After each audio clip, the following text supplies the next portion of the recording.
The former economic advisor to President Hage Geingob says planning should start at a basic level, targeting vulnerable members of society, instead of using a macroeconomic modality such as inflation or interest rates to curb intergenerational poverty.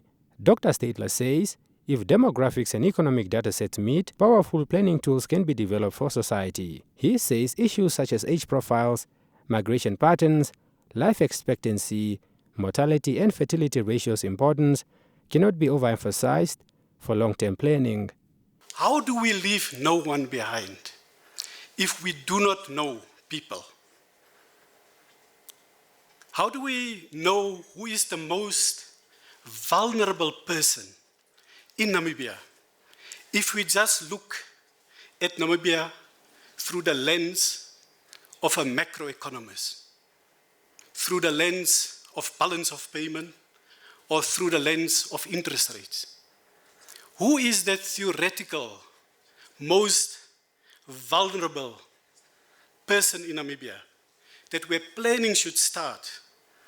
We should earmark and direct that planning to uplift that young boy or young girl and ensure that there's mobility over time for him or her to eventually reach maybe some sort of the middle class.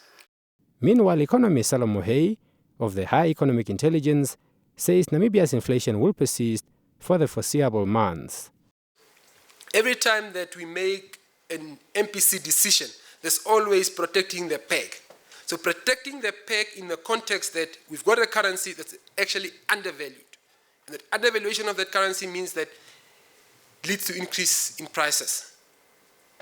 Obviously, the other big boys like Switzerland and the Norways of this world, their currencies are overvalued and they enjoy the benefits thereof. Obviously, it's a different conversation in terms of would you rather have a strong currency or weaker currency, but it depends where you find yourself in the growth cycle. But the long and short of it is that we've got a currency that's currently undervalued, and that fits into the whole inflation conversation. Hay also says Namibia's currency is undervalued mainly due to its pegging with the South African rand, which in turn increases the cost of living and inflation. The duo were speaking at a function meant to shed light on inflation and demographics in the capital. Kaipa Herwekanji, NBC News, Windhoek.